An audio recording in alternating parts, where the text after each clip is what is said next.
So guys, very good morning to all of you. Just consider first of all your attendance.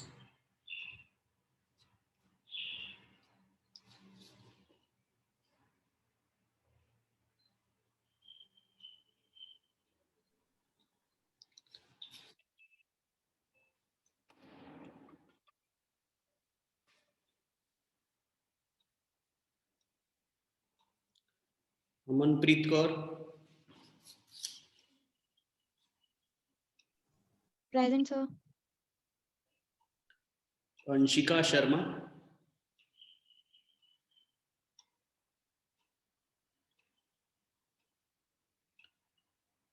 Anurit Kumar, Anurit Kaur Dutt, Yes, sir. Chahat, Harleen, Present, sir. Harleen Kaur, Present, sir. Harmandeep Kaur, Harmandeep Kaur,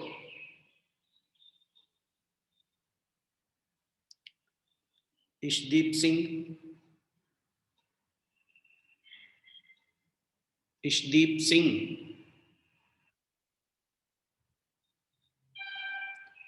Jasleen Nangal, Present, sir. Kiranpreet Kaur, Present, sir. Kuldeep, Present, sir. Maninder Singh,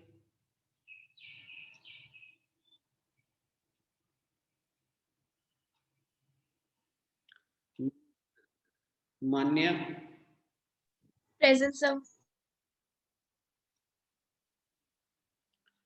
Muskan, Present, sir.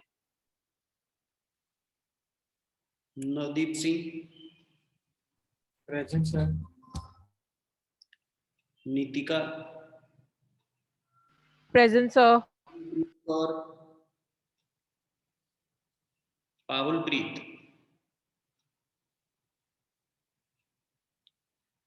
Prince Singh, Romika Sharma, Present, sir. Sahajveer, Present, sir. Sukhmanpreet Kaur, Present, sir. Suprina, Vanshdeep Kumar, Taranpreet Kaur, Present, sir. Harshit Chaudhary, Present, sir. Arshdeep Singh, Present, sir. Harshit Jain, Harshit Jain,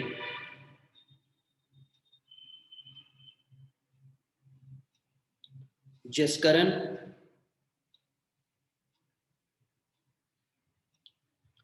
Jaskaran, Present, sir. Present, sir. Harshit Jain,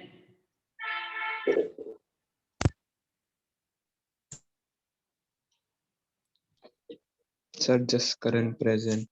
ठीक है हर्षित जैन नहीं बोला ना Harleen Present, sir.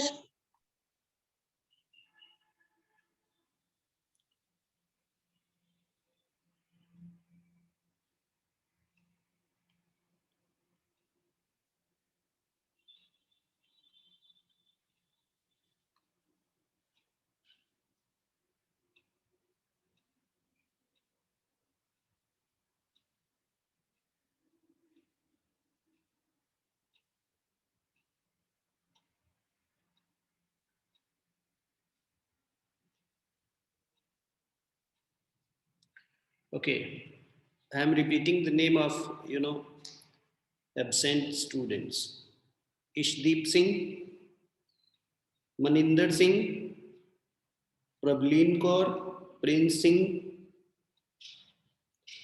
Suprina, Vanshdeep, and Harshit Jain. So guys, can we proceed our class? Yes, sir. Let me know in group. Group में आप interact करें.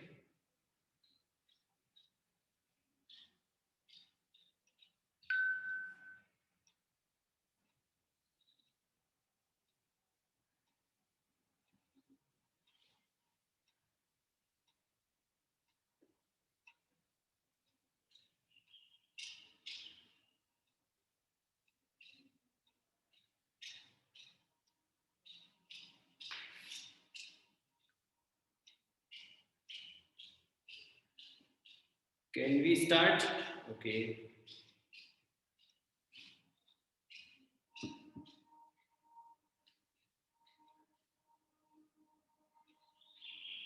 If you have any query regarding our last class, then you can ask me in group, either whatever the procedure.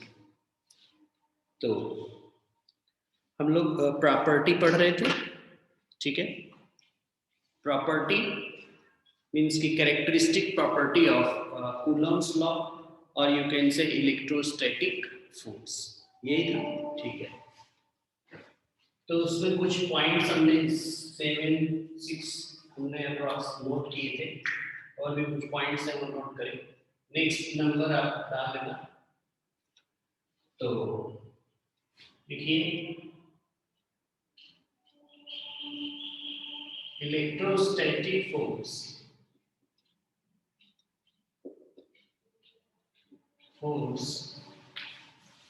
is conservative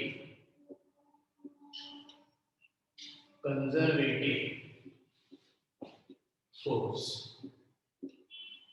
which does not depend on path. यही है conservative force की definition. Such type of force which does not depends on path, it only depends upon final and initial position. Okay, तो उसको हम conservative बोलते हैं. जैसे gravitational field भी कंजर्वेटिव फील्ड है, समझे? ठीक है जी, बताएं. तो एक पॉइंट लीजिए, और एक पॉइंट क्या था, आपको बोला गया था कि it follow the Newton's third law of motion. Means की every action has equal and opposite reaction but on different body. If the Q1 is applied a force on Q2, the same force Q2 will apply on Q1. Amount of force is going to be same, but the direction of force will be opposite. Are you getting the point? And the electrostatic force is independent of intervening charge particle. Means दो charge particle है, उनके बीच में कोई और भी charge particle आप रखोगे तो ओवरऑल फोर्स मीन्स कि कोई रिजल्टेंट फोर्स पे इफेक्ट नहीं पड़ेगा, इंटरेक्शन पे इफेक्ट पड़ेगा. मीन्स कि बीच वाला charge rest of the two पे अलग अलग फोर्स लगा सकता है, ठीक है. लेकिन Q1 Q2 जो एंड पॉइंट्स पे चार्जेस आपने रखे हैं उस पे ओवरऑल फोर्स पे कोई चेंज नहीं होगा. So you can note it down as this is independent of intervening charge particle.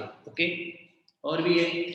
अगर किसी नेक्स्ट पॉइंट है कि किसी मीडियम में अगर दो चार्ज पार्टिकल रखें, दो चार्ज पार्टिकल किसी मीडियम में रखें और फिर से सेम चार्ज पार्टिकल अगर वैक्यूम में रखें या एयर में रखें, तो पोलराइजेशन होगा, और पोलराइजेशन के थ्रू जो रिजल्टेंट फोर्स है दोनों के बीच में, रिजल्टेंट फोर्स वो कम या ज्यादा होगा. फिर से सुन लो, ये इंपॉर्टेंट पॉइंट है. अगला पॉइंट,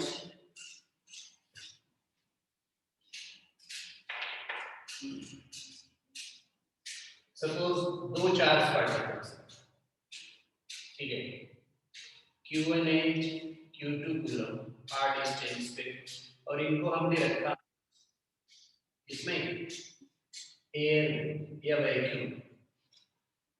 एयर में रखा या वैक्यूम में रखा, ठीक है। फिर उन्हीं दोनों चार्ज पार्टिकल को किसी मीडियम में रखा, जिसका परमिटिविटी एप्सिलॉन आर हो या डाइलेक्ट्रिक कांस्टेंट के हो, उन्हीं में दोनों को रख दिया, Q1 and Q2. Distance is again the R meter. Okay. Suppose the electrostatic force here is F is equal to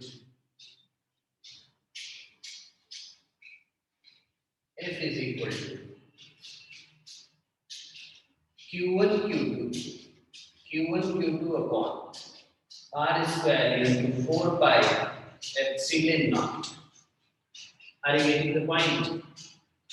Because epsilon is equal to epsilon naught into epsilon r. Air के case में epsilon r की value 1 हो जाएगी, तो epsilon की value epsilon naught हो जाती है, यही है। तो ये epsilon naught एयर के केस में ये है f। तो किसी मीडियम के केस में इस पे इलेक्ट्रोस्टैटिक फोर्स होगा 1/4 pi epsilon naught epsilon r into q1 q2 upon r square. ऐसे चेंज होगा, देखिए ये क्लियर है। f is equal to 1/4 pi epsilon naught epsilon r। Epsilon r की जगह आप k भी लिख सकते हो, k वो वाला नहीं जो 1/4 पाई एप्सिलॉन नॉट होता है, ये कंफ्यूजन मत रखना। ये k आगे से मैं लिखता हूं, देखो 1/4 पाई एप्सिलॉन नॉट को हम लोग k लिखते हैं, जिसकी value 9 into 10 raised to power 9 होती है। ये क्लियर? यहाँ पे कोई डाउट किसी को नहीं होना चाहिए।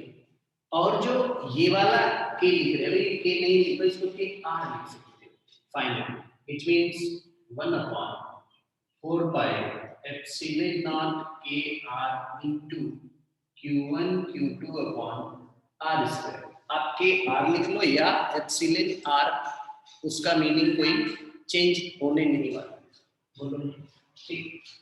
तो अब जरा एयर वाले से कंपेयर करें, इसको f एयर लिखें, एयर में दोनों के बीच, और ये f मीडियम, किसी मीडियम जिसका डाइलेक्ट्रिक कांस्टेंट या तो एप्सिलॉन r है या उसी को k r बोल रहे हैं, ऐसा है। तो फोर्स कैसे चेंज होगा?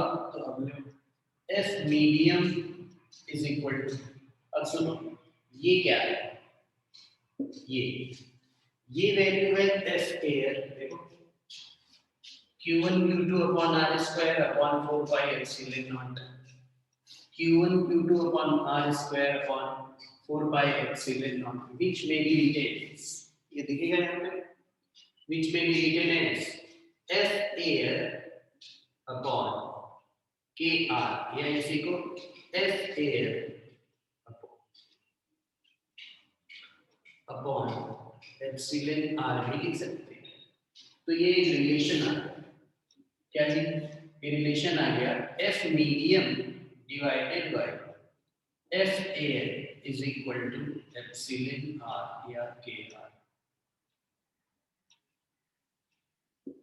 ये बताओ,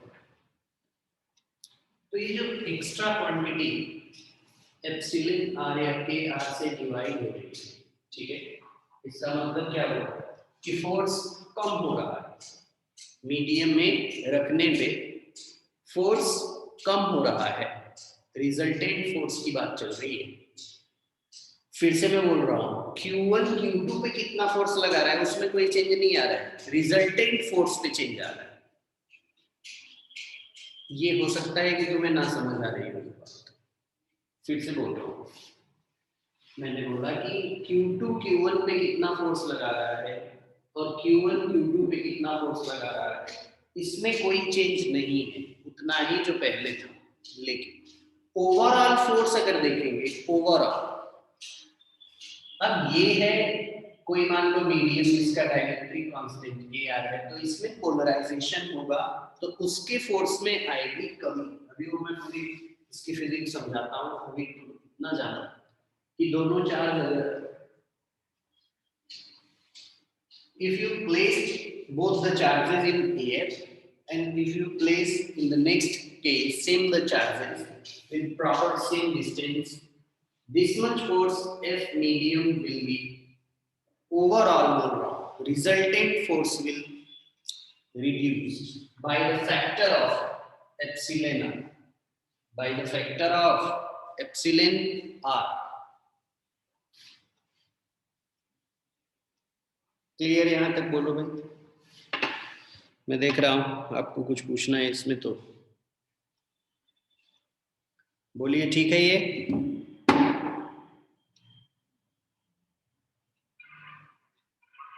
हाँ जी, नीतिका बताना, कोई problem? No, sir. Jaskaran? Fine sir. ठीक है, यहां तक। अर्शदीप सिंह? ठीक है, फाइन सर। हाँ जी सर।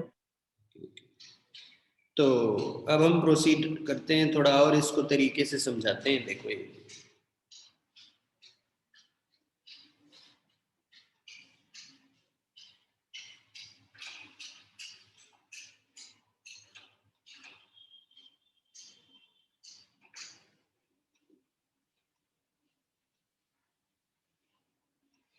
इनवर्स स्क्वायर रूल को फॉलो करता है, ये सब मैं कर बता दिया।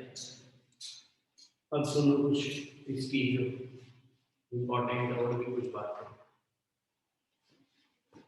अब इसमें देखो जो क्वेश्चन इस पे बनता है वो बनता है F is equal to K Q1 Q2 upon R square जो न्यूटन है। इसमें unit of K, unit of K, ये जो प्रोपोर्शनैलिटी कांस्टेंट है, एग्जाम में इसकी यूनिट पूछी जाती है। एक तो सीजीएस यूनिट और एक एसआई यूनिट। सीजीएस यूनिट में दो यूनिट होती है, एक ईएसयू यूनिट और एक ईएमयू यूनिट, ठीक है। और एसआई यूनिट में एक स्टैंडर्ड फॉर्म होगा, चार्ज को कूलम में रखना है, डिस्टेंस को मीटर में रखना है। आ रही समझ बात है ना? तो ये इंपॉर्टेंट है, ये बहुत रेयर बुक में दिया होगा, इसलिए मैं ये बुक दिखवा देता हूँ। ये कहीं दिया नहीं रहता है, ये एनालिसिस से ही समझना होगा। ये क्वेश्चन कई बार अच्छे एग्जाम्स में ओलंपियाड या टीवाई आईआईटी वगैरह से पूछ लेता है, तो अब इसमें बहुत ज्यादा टाइम नहीं लगेगा, इसलिए मैं यही बता देता हूँ। इस सीक्वेंस में आ रहा है तो मैं बता रहा हूँ, ठीक है। लिखो इंपॉर्टेंट पॉइंट में यूनिट ऑफ के, यूनिट ऑफ के, तो एक होगी यूनिट एसआई यूनिट, के की एसआई यूनिट और एक के की सीजीएस यूनिट। सीजीएस यूनिट में दो यूनिट होगी, ईएसयू और एएमयू। हाँ जी, ठीक है, ईएसयू एंड एएमयू। आपको ये बताया गया था कि 1 ईएसयू में कितना कूलम है ना, 3 × 10⁻⁹ this is the smallest unit of charge, है कि नहीं। फिर उसमें मैंने एएमयू में भी रिलेशन बताया था। किसमें बताया था रिलेशन? एएमयू में भी, ठीक है। वो दोनों का हम यूज करके आपको पहले यूनिट की बात कर देते हैं, ठीक है। तो आओ भाई, सबसे पहले के की यूनिट की बात करें। तो सेपरेट के from rest of all the terms like F into R square upon Q1 Q2 is equal to K, और K क्या है? K क्या है? 1/4πε0।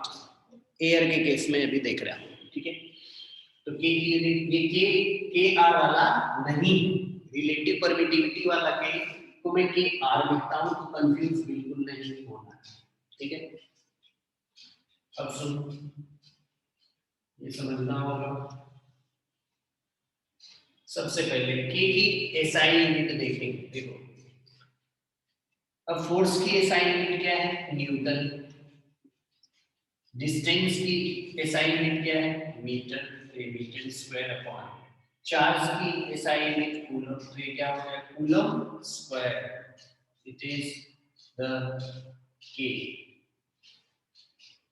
और बताओ, यहां तक बोलिए, किसी को कोई प्रॉब्लम? No sir. हाँ जी, नहीं है ना? नहीं है ना? Clear, sir. ये तो k is equal to, k की जो एसआई यूनिट है वो कहीं एग्जाम में पूछी जाए और 4 ऑप्शन हो तो आंसर होगा newton metre square upon coulomb square. ये किसकी यूनिट है? बोलो, ये किसकी यूनिट है? Newton metre square upon coulomb square, k की यूनिट है। मींस कि k को हम ऐसे भी बोल सकते हैं कि 1 newton metre square upon coulomb square. k की ये एसआई यूनिट है। It's a very very important, rarest of the book में मिलेगा ये, जो कि 2-3 साल तुम्हारे सामने तो नहीं आने वाली। ठीक है, 12 hours. बताइए यहाँ तक कोई प्रॉब्लम? अब लिखो सीजीएस यूनिट। सीजीएस यूनिट में कुछ छोटी छोटी यूनिट्स हैं, मैंने लिखवाया, फिर से नोट करवाता हूँ। देखो, अच्छा, जो इलेक्ट्रॉन पे चार्ज होता है वो होता है -1.6 इंटू 10⁻⁻19 कूलम, या इसको दूसरे तरीके से हम ESU में भी बोल सकते हैं, 4.8 इंटू 10⁻10 ESU। कई बार ये भी पूछता है 4.8 इंटू 10 ESU। ये इलेक्ट्रॉनिक चार्ज है नेगेटिव पैटर्न में, -10 होगा 8 डे।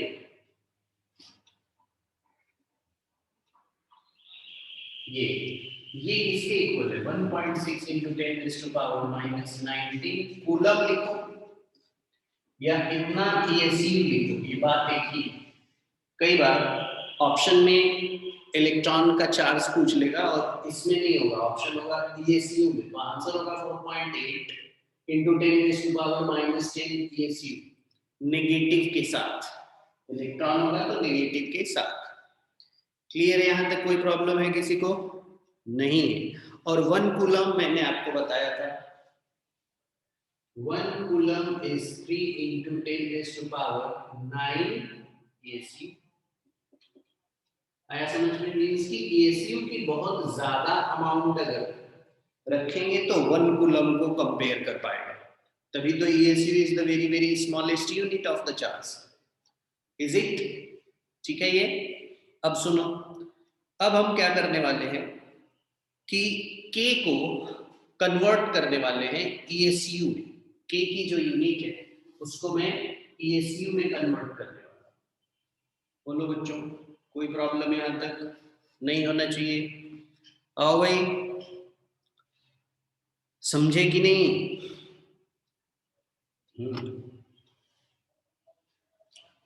ये मैं हटा सकता हूं, ये भी नोट करिए आप। ये आपने नोट करके वेट करिए। तो इसकी ESU यूनिट की थोड़ी मैं बात करता हूं। लिखो ESU unit of K, ESU unit of K। तो क्या आप कन्वर्ट करके खुद लिख पाओगे? बोलो, या मुझे ही बताना पड़ेगा? ESU तो वो मैं लिखता हूं, देखो तुम लोग कैसे समझते हो कि नहीं समझते हो।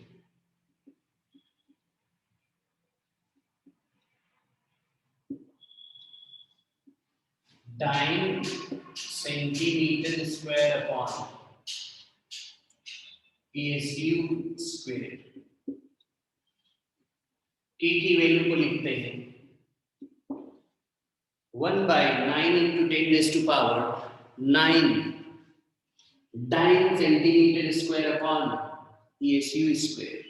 ये कन्वर्ट कर सकते हो, क्योंकि इसमें कन्वर्जन आना चाहिए कि 1 न्यूटन में कितना डाइन, 10⁵ भाई 1 न्यूटन में 10⁵ डाइन होता है ना, और 1 मीटर में 10⁻² सेंटीमीटर है कि नहीं।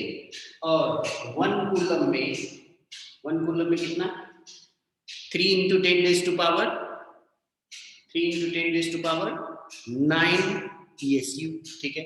तो सारी वैल्यू अगर पिछले वाले रिजल्ट में डालोगे तो यही आंसर है, करके देखो, वेरीफाई करो जल्दी से, ताकि मैं AMU में यूनिट लिखूं, जल्दी करो, verify it by your own effort.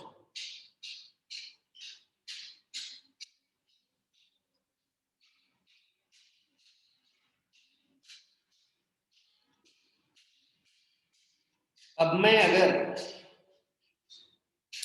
मैं अगर AMU में लिखूं तो इसको क्या लिख सकता हूं, 10 raised to power 11 dyne centimeter square upon AMU square, ये है AMU यूनिट ऑफ के। मैं फिर से बोल रहा हूं, ये रटने की कोई जरूरत नहीं, याद रखने की कोई जरूरत इसे बिल्कुल नहीं, केवल आपको ये जानना है कि आप के की वैल्यू SI यूनिट में कैसे लिखो। हाँ जी, के की वैल्यू SI यूनिट में कैसे लिखो, 1 newton metre square upon coulomb square, ये लिखोगे। बाकी आपको यूनिट्स पता होनी चाहिए कि 1 न्यूटन में कितना dine, how much centimeter in 1 meter, and how much ESU in 1 coulomb, and how much AMU in 1 coulomb. Then you are able to convert the unit. There is no big deal. Okay? हाँ जी, सही है ये। अब सुनो, इसको verify आप चाहो तो कर सकते हो, ये देखो, इसको भी आप चेंज कर सकते हो, डाइन को सेंटीमीटर में, मीन्स की न्यूटन को डाइन में, मीटर को सेंटीमीटर में, कूलम को इसमें, हाँ जी, कूलम को ESU में, जल्दी करो। तो ये आप नोट कर लोगे, सही है, इतना मान लूं मैं, हाँ जी। और अगर नहीं इसमें कर पा रहे हो तो ये तो जानते ही हो कि F is equal to 9 into 10 raised to power 9 क्या, कूलम स्क्वायर अपॉन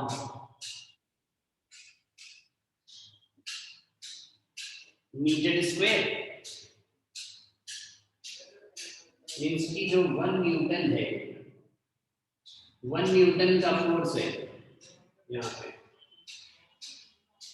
या कहें कि 1 न्यूटन नहीं लिख सकते, आप फोर्स की वैल्यू डायरेक्ट लिख लो, है कि नहीं। 9 इंटू आप ऐसे ही तो लिखते हो K Q square upon R square, तो के की वैल्यू 9 फ्री स्पेस के लिए 9 into 10 raise to power 9, 9 into 10 raise to power 9 लिख दिया, coulomb square upon metre square, ये है एफ की value,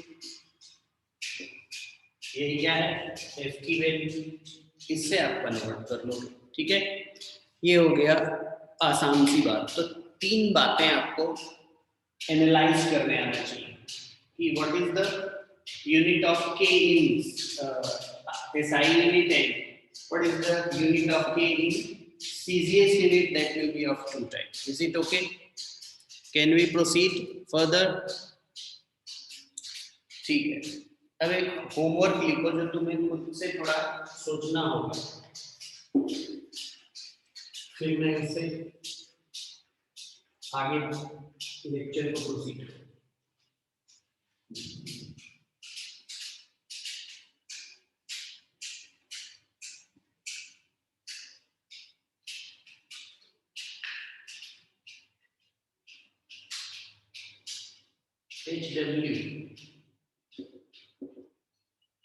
HW number 1 for today.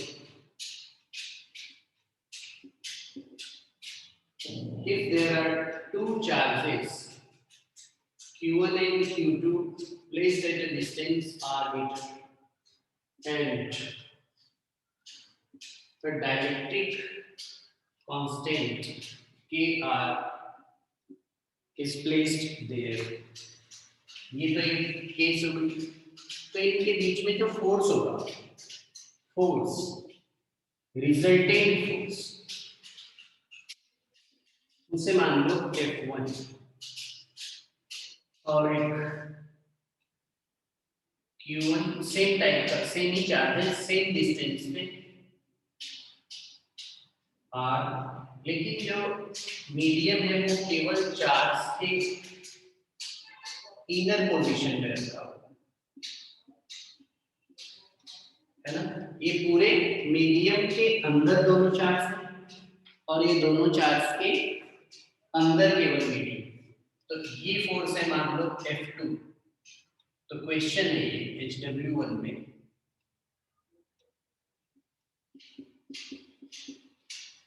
F1 is equal to F2, F1 is greater than F2, F2 is greater than F1, none of these।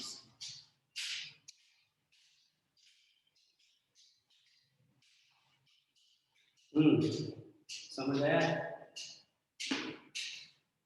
बताओ भाई, एक तो ये बताओ दोनों में दोनों में सेम है, ये ही ये आर ही दोनों का डाइलेक्ट्रिक कांस्टेंट या परमिटिविटी है एप्सिलॉन आर या एप्सिलॉन आर में जो चाहे के आर। कोई प्रॉब्लम किसी को यहाँ तक? Sir A option. अगर ये ऑप्शन होता तो क्वेश्चन ही नहीं होता, समझे जसकरण? अगर ए ऑप्शन होता ना तो ये क्वेश्चन मैंने पूछा ही नहीं होता। नोट कर लो और आराम से करना, इतना जल्दी मत करो। और सुनो, एक HW और HW नंबर 2,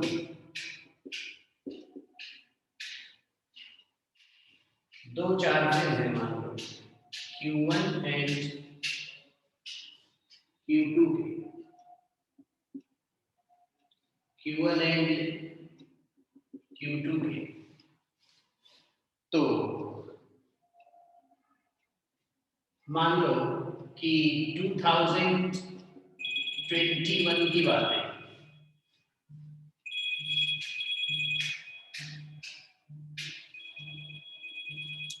जस्ट वेट।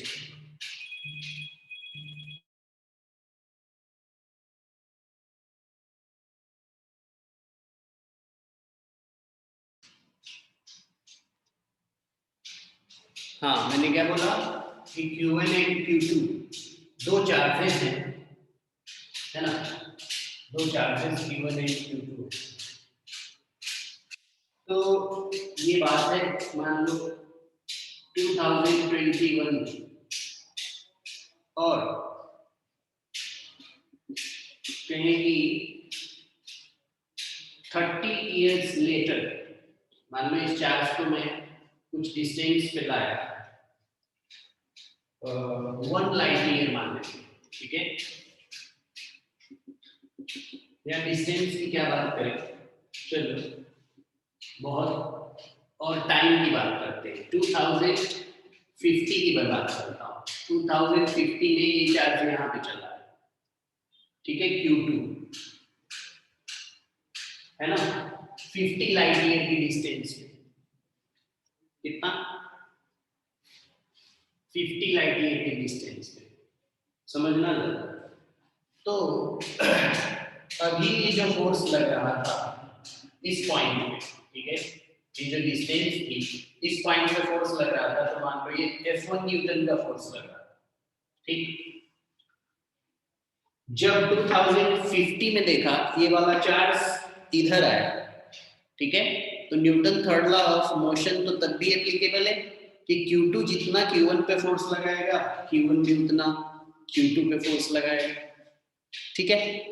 तो चलो पहले तो ये r मीटर की डिस्टेंस पे था, तो ये फोर्स लग रहा था F1, और F2 फोर्स तब लग रहा है 2050 में एक चार्ज Q2 Q1 से बहुत ज्यादा डिस्टेंस पे है, बहुत light years of distance, 1 light year distance पे मान लेते हैं। तो अभी वो जो फोर्स लग रहा है वो लग रहा है F2 न्यूटन, ठीक है, F2 न्यूटन। तो आपको ये बताना है कि ये वाला चार्ज को थोड़ा सा डिस्प्लेस करने के बाद जो F2 चेंज हुआ है वो इक्वल होगा दोनों, F1 is equal to F2, F1 is greater than F2, F2 is greater than F1, none of these। Question clear हुआ, समझ आया क्या? हो सकता है कि क्वेश्चन ही समझ ना आया हो, इसी का ज्यादा प्रोबेबिलिटी है, लेकिन आया एक आध को तो बताओ। ये होमवर्क इसीलिए दे रहा हूं क्योंकि सोचना पहले, ठीक है, पहले तो क्वेश्चन समझना उसके बाद आंसर देना, ठीक है। अब चलो, ये टाइम इसीलिए दे रहा हूं ताकि एक बार 2 बार 4 बार पढ़ो, समझ में आए, नहीं आए तो मैं फिर से बता दूंगा। मैं आगे थोड़ा बढ़ाता हूँ लेक्चर को। ये तो 2 होमवर्क तुम्हारे लिए हो गए, बता दें, आओ भाई।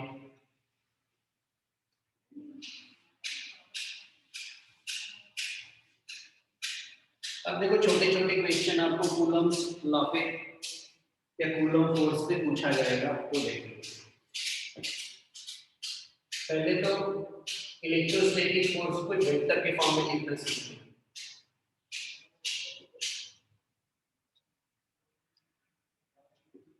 Coulomb's law in vector form, vector form, ये एग्जाम में 1 मार्क के लिए इंपॉर्टेंट है, तो जानना जरूरी है। F is equal to K Q1 Q2 upon R square। अच्छा एक बात और बतानी थी, क्या ये जो एप्सिलॉन है ना, एप्सिलॉन की वैल्यू इंफिनिटी से कम होगी और एप्सिलॉन नॉट से ज्यादा होगी, उससे इक्वल भी हो सकती है। पहले तो इसकी बाउंड्री समझो।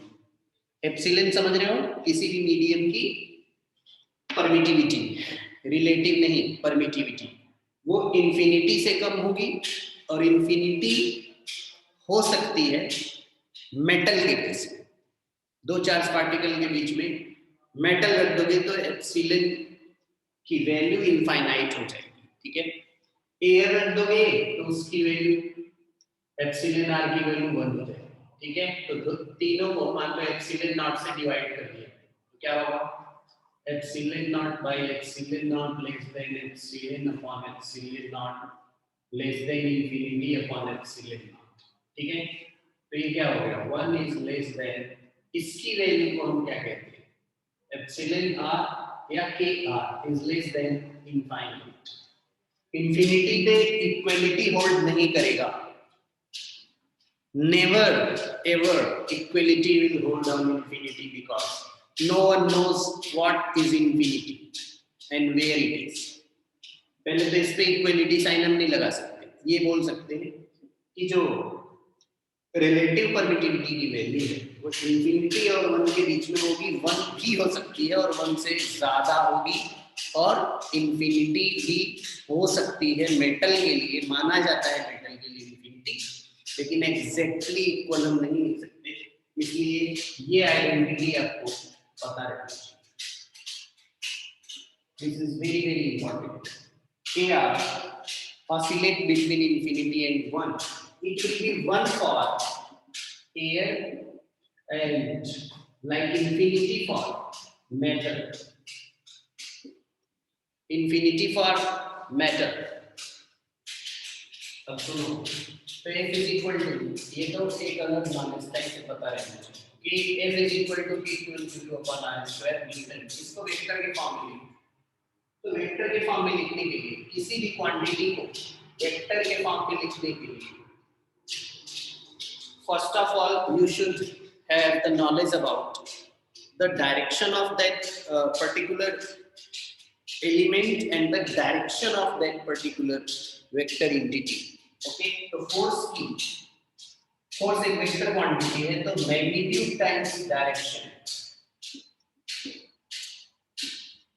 ऐसे लिखा जाता है। और तुमको पता है 11th क्लास से कि ये जो यूनिट वेक्टर है, ये जो यूनिट वेक्टर है हाँ जी, हेलो, थोड़ा आगे कर लीजिए थोड़ा। तो अभी देखिए F vector is equal to magnitude of F vector into, ये डॉट नहीं है, टाइम्स, ठीक है, unit vector of F, means कि कोई भी अगर वेक्टर आपको लिखना है तो magnitude of that vector times direction, और डायरेक्शन को यूनिट वेक्टर से लिखा जाता है। What does it mean? Means unit vector can be written as vector divided by its magnitude. ये अगर नहीं आता है आपको तो आप ये वेक्टर फॉर्म में नहीं लिख पाओगे, जो कि आता है आपको बताया जा चुका है, मुझे आता है। और सुनिए,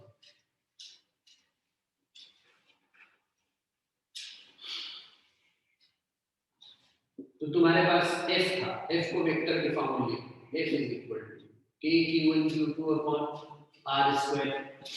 अब ये क्या है? फोर्स की मैग्नीट्यूड है, और फोर्स की डायरेक्शन को हम यूनिट वेक्टर से लिखेंगे। यूनिट वेक्टर लिखने का अपना अलग फैशन है मार्केट में, r कैप का, ठीक है। अब सुनो, अब r कैप को भी लिख सकते हो। r कैप को कैसे लिख सकते हो? एक तो ये फॉर्म फंडा हो गया, ये सफिशिएंट है। क्या लिखेंगे? फोर्स को वेक्टर के फॉर्म में लिखो। अगर यहां भी वेक्टर लिखना चाहते हो तो ऐसे लिखो,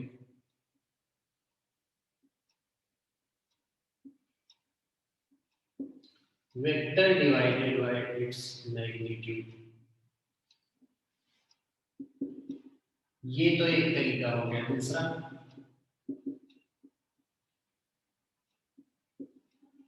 ये मॉड यहां लगाना जरूरी नहीं है, क्यों? क्योंकि ये सब कांस्टेंट है, ये न्यूमेरिकल वैल्यू है, तो ये इटसेल्फ एक स्केलर क्वांटिटी होगी जो कि मैग्नीट्यूड होगी। आया समझ? ठीक। इनटू वेक्टर, देखो इसको या तो आप ऐसे भी लिख सकते हो, आर वेक्टर का मॉड लिखो, या ये एरो भी मत लगाओ, मॉड भी मत लगाओ, केवल वेक्टर लिख दो, मींस की उसकी वैल्यू लिख दो आर। तो इसको हम ऐसे भी लिख सकते हैं। So further can be reduced as k q1 q2 upon r cube into r vector, ये है f वेक्टर। तो दो फॉर्म है, या तो यूनिट वेक्टर से ट्रीट करो, ये वाला से, और या तो वेक्टर से ट्रीट करो, ठीक है ये बात। अभी मैं इसको भी समझाता हूँ कि डिस्प्लेसमेंट वेक्टर का क्या रोल है। डिस्प्लेसमेंट वेक्टर तो तुम लोगों ने पढ़ा होगा, डिस्प्लेसमेंट वेक्टर बताया था ना आपको। डिस्प्लेसमेंट वेक्टर क्या है? अगर suppose this is y axis, here it is x, and there are 2 points, मान लो तुमने एक चार्ज q1 रखा है, एक चार्ज q2 रखा, यहाँ से इसका पोजीशन वेक्टर है r1 वेक्टर, यहाँ से ये ओरिजिन है 0, 0, so this much is the position vector r2 vector, and here is the q1 charge, this is the q2 charge. Position vector of q2 with respect to origin is r2 vector, and the position of position of q1 vector, q1 charge is r1 vector, position of q1 charge from the origin is r1 vector, ठीक है। तो आपसे ये पूछा जा रहा है कि ये डिस्प्लेसमेंट वेक्टर बताओ। आया समझ? तो डिस्प्लेसमेंट वेक्टर, अब सुन ध्यान देना जरा, ये डिस्प्लेसमेंट वेक्टर को मैं r से रिप्रेजेंट कर दूं यहां। अब सुन, ये एरो इधर, ये एरो इधर, ये एरो आप इधर भी लगा सकते हो, इधर भी लगा सकते हो, तो ट्रायंगल लॉ से डिस्प्लेसमेंट वेक्टर लिखा जा सकता है। हालांकि आपको डायरेक्ट ही लिख लेना चाहिए कि r1 माइनस r2 वेक्टर ही होगा डिस्प्लेसमेंट वेक्टर, लेकिन वो मैं बता रहा हूं कैसे। देखो, एक वेक्टर है r2 वेक्टर, और ये है मान लो r वेक्टर, और ये है r1 वेक्टर। तो ट्रायंगल लॉ से क्या कहा जाता है? r1 vector is equal to r2 vector plus r vector. ये कितने लोगों को समझ में आया? ये ग्रुप में भाई कम्युनिकेट करो यार, कितने लोगों को ये बात डाइजेस्ट हो गई है?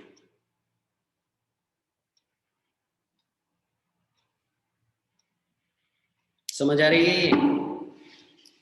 हाँ जी, समझ आ गई? तो यही है डिस्प्लेसमेंट वेक्टर। मतलब डिस्प्लेसमेंट वेक्टर तो यहाँ क्या है r, तो r को क्या लिखें? लिख दें r1 माइनस r2 वेक्टर। ये बुक में बहुत बड़े बड़े एक्सप्रेशन दिए रहते हैं, वो फालतू के हैं, वो बकवास टाइप है, वो लिखने की कोई जरूरत नहीं। आपको उससे देख के डरने की जरूरत नहीं है। वो बात यही है, ये इजी वाला मेथड ये समझ लो, सीख देखो। अब तुम्हारी बुक में इसी चीज को ऐसे लिखा जाएगा कि q1 q2 upon displacement vector ये इन दोनों के बीच है ना, तो r1 माइनस r2 का होल स्क्वायर इनटू, अब ये वाला क्या है r1 vector minus r2 vector. चाहो तो आप ऐसे लिख लो f इज इक्वल टू, है ना। अगर इसको यूनिट वेक्टर के फॉर्म में लिखना है तो इसका होगा q और ये होगा यूनिट वेक्टर। तो यही है क्या, इसी को मैंने लिखा था कि q1 q2 upon r square into r vector, ऐसे लिखा। यहाँ पे r क्या है, डिस्प्लेसमेंट वेक्टर।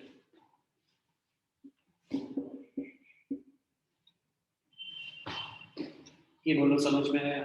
तो फोर्स को वेक्टर के फॉर्म में लिखना। अब जो छोटे छोटे क्वेश्चन है वो देखो आएंगे कैसे तुम्हारे सामने।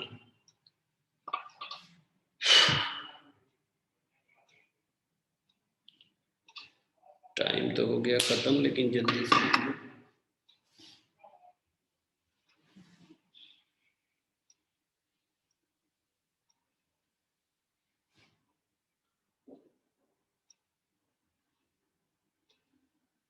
चलो ये है क्यू, ये भी क्यू, क्यू क्यू क्यू, ठीक।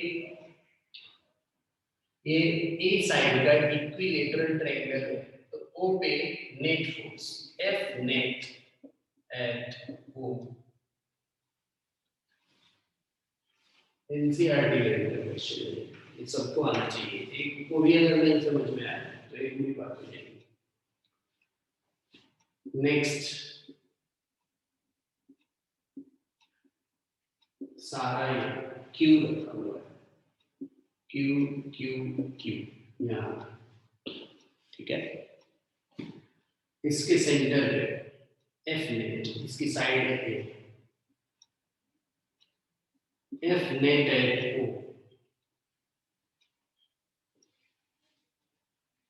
एक रेगुलर पेंटागन,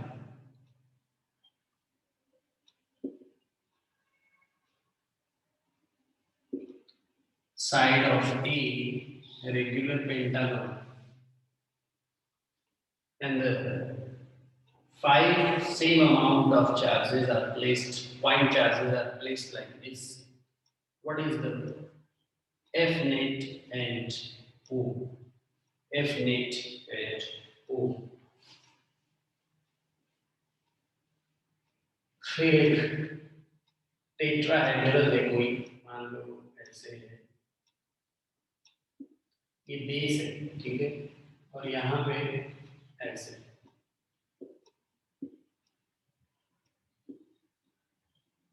आप समझ पा रहे हो?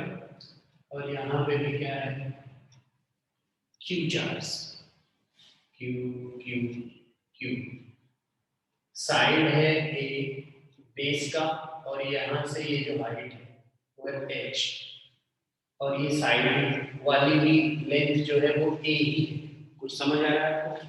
तो उस वाले पॉइंट पे नेट इलेक्ट्रोस्टैटिक फोर्स होगा। मींस ये डायग्राम कुछ बनेगा ऐसे, ये टेट्राहेड्रल स्ट्रक्चर है, पिरामिड टाइप का है ये, ठीक है।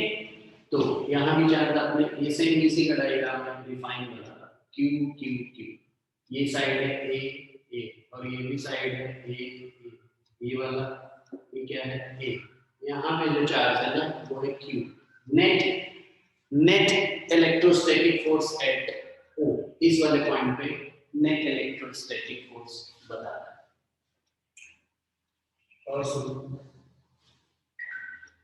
एक हमारे पास वॉच है, तो वॉच के जितने भी डायल्स पे डिजिट्स हैं 12 1 2 3 4 5 6 7 8 9 10 11 12, तो जितनी डिजिट्स हैं उतनी कूलम के चार्ज रखे यहाँ, समझ आ रहा है? 4 coulomb 5 coulomb 6 coulomb 7 coulomb 8 coulomb 9 10 11 coulomb के चार्जेस इन डायल्स पे रखे। तो नेट इलेक्ट्रोस्टैटिक फोर्स की डायरेक्शन बतानी है। चलो आज इतना ही रहेगा।